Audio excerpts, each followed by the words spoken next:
Hello, my name is Chris Doran, and I'm a partner at Waitmans, specialised in construction disputes and risk management advice on live projects. I'm today joined by my fellow partners, Crispin Kenyon, who specialises in health and safety regulatory work, and Richard Palmer, who is a specialist in professional indemnity insurance, including insurance for the construction sector. Now, at the outset, I hope everyone is keeping safe and well. Here at Waitmans, we're working remotely and keeping in touch with our clients and colleagues by telephone and video. There has been much debate about the impact of COVID-19 on construction projects and the carrying out of works on site. And we thought we'd create a podcast discussing some of the key issues being faced by our clients in considering whether to continue or to recommence works that have been temporarily suspended in the light of the COVID-19 restrictions and associated legislation that has been put in place, to look at the challenges faced and to provide some guidance upon how those challenges should be met. The COVID-19 is the most significant pandemic since the 1918 Spanish flu pandemic. The outbreak was identified in Wuhan, China in December 2019. By 13th March 2020, the World Health Organization considered Europe to be the epicenter of that pandemic. Italy started to announce isolated quarantine areas at the end of February, with a full lockdown ordered in March the 4th. In the UK, after taking a number of initial steps to contain the spread of COVID-19, the government announced on the 23rd of March bans on gatherings involving 2 or more people, restrictions on travel, and ordered most businesses to close, with the exceptions of businesses deemed essential, including supermarkets, pharmacies, banks, hardware shops, petrol station and garages. There has been some confusion in the UK over the status of construction works, and initially the construction industry came under significant criticism from the press for continuing to open sites, particularly sites and what were considered to be non-essential projects. Now, following that criticism, many sites, if not most, closed, and this has had and is continuing to have a very significant impact on companies and individuals engaged in the construction sector, with a loss of revenue, profits and business which will take a considerable time to overcome. Now, with the government's limited lifting of the previous restrictions on movement and working over the past few days, its desire for those who cannot work from home, including those who work in the construction industry, to go to work, and its publication of its plan to build on the 11th of May, what are the current guidelines for carrying out work on site? What are the challenges that those in the construction industry face? And what factors need to be considered when considering whether to continue or to commence works on site? Now, these are complicated issues, and whether works can recommence on site, and if so, how, requires a number of issues to be considered, including regulatory and insurance obligations. So, Crispin, from a regulatory perspective, what factors must the industry have regard to? Well, Chris, from a regulatory perspective, the main considerations include the employer's duty to provide employees with all safe systems of work. In addition, and as ever, those involved in construction activities, be they client, principal designer, principal contractor, designer, or just a contractor, must be mindful of their respective obligations under the CDMR 2015. Works have to be properly planned using the latest CLC guidance and hierarchy of controls, and taking into account the government's latest guidance. And also they need to be alert to all relevant health and safety regulatory requirements. And I'm going to come back and discuss the practical effect of those obligations in more detail later. Thanks, Crispin. From an insurance perspective, before work on site is undertaken, it's essential to check that adequate insurance is in place. This is not merely insurance to cover commercial risks, professional indemnity and third-party liabilities, although that is obviously extremely important, but also insurance required by law, such as public and employers' liability insurance. This will give rise to a number of considerations before works on site recommence, and I'll return to a number of these later in the podcast. Thanks, Richard. The government had made it clear that it was keen for construction works to continue where it was safe to do so.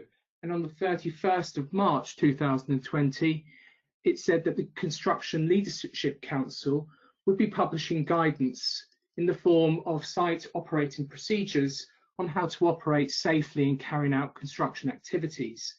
The government made it clear that the remediation of high-rise building with unsafe cladding, particularly those with unsafe aluminium composite material cladding, and all necessary maintenance measures should continue and remains a priority for the government.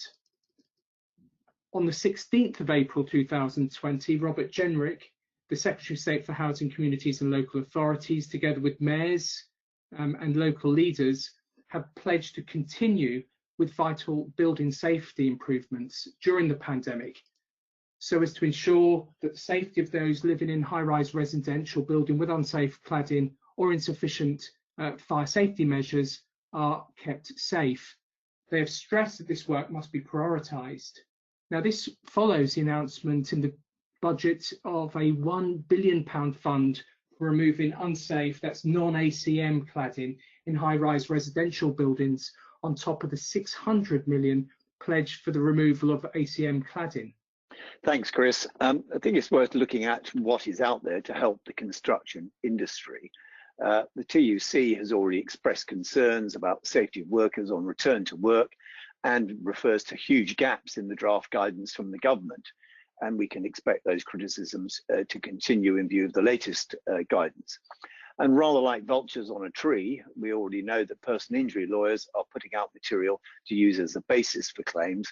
And the HSE itself is beginning to check on COVID-19 measures on sites. Now, on the 15th of April 2020, the Construction Leadership Council published version 3 of its advice to the industry on how construction sites should operate during the pandemic. It is based upon Public Health England advice and provides guidance on subjects such as travelling to work, site access and egress, the provision of canteen and rest areas, cleaning facilities, the importance of planning works to avoid close working, first aid and emergency response, and cleaning. Now, it does not expressly state that a site should close if the 2-metre rule cannot be observed. If it is not possible to maintain the current social distancing rules in carrying out a particular activity on site, then thought must be given as to whether that activity needs to continue for site operations to continue to operate. If so, then all necessary mitigating action possible should be adopted so as to reduce the risk of transmission. The version 3 of the CLC guidance sets out a hierarchy of controls that can be used to assess and reduce the risk associated with an activity when maintaining a 2-metre distance is not possible. And now, following the government's latest guidance that construction activities should recommence, the government has issued on the 11th of May 2020 a 30-page guidance note to employers, employees and the self-employed entitled Working Safely with COVID-19 in Construction and Other Outdoor Work. It provides guidance on substantially the same issues as the issues covered by version 3 of the CLC's guidance, including the management of risk and the production and sharing of risk assessments, who should work, who needs to self-isolate, the use of protective equipment, how to move around buildings and work sites, and managing contacts with others, including the holding of meetings. Yes, Chris, I mean, this is an element of the crucial statutory test of reasonable practicability. As safety practitioners know, it's so far as is reasonably practicable. The CLC has indicated that RPE should not be used for COVID-19 protection on sites where social distancing guidelines are met. It's also stressed that health and safety guidelines should not be compromised. If activities cannot be carried out safely, then they should not take place. This is a standard H&S risk management criteria and aligns with the most recent government guidance. Notwithstanding any of the guidance, there is a natural caution on the part of contractors and those in the industry to recommence site activities despite the government's recent encouragement. We've heard from a major house builder who intended to start works in early May that they were having significant challenges. The industry is producing robust protocols on how to conduct work, not merely on site, but throughout the entire operation. Clients are nevertheless reporting to us difficulties in obtaining essential building materials, such as plaster and plasterboard, from building suppliers. Whilst the CLC has again issued guidance to building suppliers in order to improve the supply of building materials, these procurement difficulties seem to be continuing. So, Crispin, what needs to be done by those who were on site or who might be considering a return to site, and what are the challenges that the industry faces? Thanks, Chris. Well, a number of factors need to be looked at, including the employer's duty to provide employees with a safe system of work, through to risk assessment and safe system of work control measures. In addition, and as ever, those involved in construction activities must be mindful of their respective obligations under the CDMR 2015, where proper planning is an essential element. Along with meeting all relevant health and safety regulatory requirements and guidance, which is important, as compliance with guidance informs regulators, that's the HSE for construction, whether the duty holder is meeting the required standards for the industry.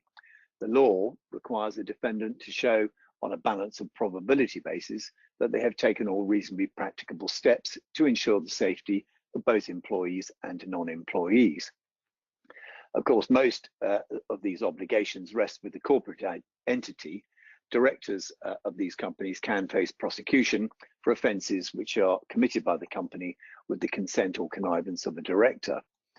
A client's duty, however, is to ensure that suitable arrangements are in place to ensure that, again, so far as is reasonably practicable, construction work is carried out without risks to the health and safety of persons affected by the project. What arrangements should be implemented will depend on the nature and size of the project. Documenting the process is a key element of the ability to discharge the reasonable practicability test, and is something that the HSE will always look for when investigating.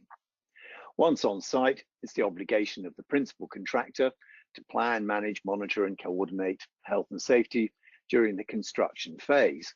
The duty, however, is not just on the PC alone, as it applies to any and all of the contractors on site. The assessment of risks associated with CV-19 and the steps that should be taken to mitigate those risks are primary duties under the Health and Safety of Work Act 1974. Section 2 of the Act places the duty on an employer, and Section 3 places the duty of employers to other employees. And this is achieved by employers undertaking risk assessments to assess the various risks posed by the activities. And as I've said, the duty to non-employees is enshrined in Section 3 of the Act, and the management regulations put employers under a direct obligation to conduct and record risk assessment. Putting this into a COVID-19 context, social distancing would be one step that can be taken. However, it is not practicable, then other control measures would need to be used to satisfy those legal duties. We've got reports of certain employers providing staff with respiratory protective equipment and suits. If measures like this are simply not practicable, then the duty holder must ask itself, can I manage the risk? If the answer is no, then unfortunately the activity will have to cease. The latest Public Health England guidance is intrinsically linked to social distancing, as is the recent guidance from the government. In those circumstances where an activity can't be carried out applying social distancing, then they have to give consideration to stopping it altogether. Any review should also consider the provision of a means of disposal of used PPE in a safe and hygienic manner. Overfilled bins of that is simply out of the question. Looking ahead, employers are going to have to consider monitoring, for example, temperature testing those who attend site in order to avoid those with apparent symptoms of COVID-19 are not exposing themselves to the general workforce, and they need to provide staff with adequate PPE, closely monitoring the advice given by the government and relevant professional bodies. And that's so to avoid, at the very least, mitigate the risk of spread to other employees and third parties. They have to keep in mind that statutory obligations refer to both health as well as safety. Thanks, Crispin. On the subject of insurance, anecdotally, we initially heard that the message coming from the insurance sector on whether those in the construction industry should continue or recommence works on site differed from insurer to insurer. It's obviously going to be interesting to see what the response from the insurance sector will be to the latest limited lifting of the restrictions, but you'd think that there are likely to be less objections post 10th of May. Clearly, it will depend on individual policy wordings as to what should and should not be done. Contractors, employers and consultants should therefore consider with their broker the scope of their current insurance arrangements and ensure that they have adequate insurance in place to cover the impact of COVID-19. This should, where possible, include a dialogue with insurers in order to avoid any misunderstanding, and all parties, whether insurers, brokers or policyholders, should ensure that any comments made about the operation of insurance policies and any associated restrictions are recorded in writing. It's obviously not possible for us to provide general advice on how each policy will operate, as every insurer's approach will be different and policy wording will differ, not only between insurers, but actually between projects as well. Nevertheless, should a policyholder be instructed to return to site, it's worth considering the following. First, what does the policy say? It's unlikely to deal specifically with COVID-19, but for example, policies may include an exclusion for deliberate or reckless acts, specifically excluding claims or losses arising from acts, breaches, omissions or infringements that a policyholder deliberately or recklessly commits, condones or ignores. This is likely to open up a potential grey area in terms of policy coverage, given that even before the 10th of May, there was nothing in the law prohibiting non-retail businesses from continuing to operate as before. Neither was it against the law for employees to work within 2 meters of another person, although they had been asked to avoid doing so. Well, absolutely, Richard. As I mentioned earlier, we're hearing of contractors continuing to operate sites with the use of RPE and PPE. The key message, which ties in with the insurance considerations, is that all risks need to be identified and then properly managed. In that way, I would imagine that insurance policies are less likely to be breached and claims arising against contractors, specialist subcontractors and construction professionals, are likely to be minimised and mitigated. I totally agree, Crispin. I think in order to proactively manage their risks, insurers might also consider providing guidance to their policyholders as to how they might minimise or mitigate the risks when on site. There are a number of potential risks for insurers arising out of the pandemic. One area where D&C insurers might become exposed, for example, is in relation to specification changes. Contractors may be forced to make changes if, for example, they experience difficulties with sourcing materials or products from their preferred suppliers as a result of the current restrictions. If those replacement materials do not then comply with contractual or statutory requirements, including the building regulations, then such a claim would potentially fall for cover. This scenario might also open up failure to warn type scenarios where unsuitable alternative materials or products have been specified by others, including employers, construction professionals and specialist subcontractors, and then no suitable warnings are given about this. Alerting policyholders to these types of risk might go some way to helping them avoid fall into these types of traps, which will be to everyone's benefit. Those with site management or supervisory responsibility will also need to put a regime in place which complies with the government's advice on social distancing and will need to rigorously monitor compliance with it by contractors and subcontractors. Failure to do so might otherwise result in claims by those put at risk or infected, as well as by others infected due to site labourers taking the virus home, for example. It's also worth noting that policy wordings should be and are being considered by insurers and brokers in the context of future risk. It's obviously a big issue at the moment.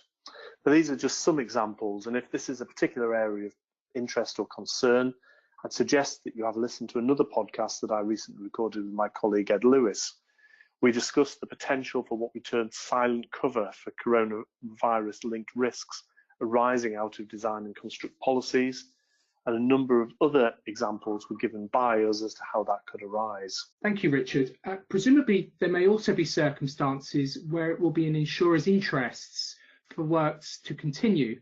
So, for example, if a policyholder is involved in a remedial scheme to rectify construction or specification defects, or where they wish to mitigate or avoid a claim being brought for a greater amount.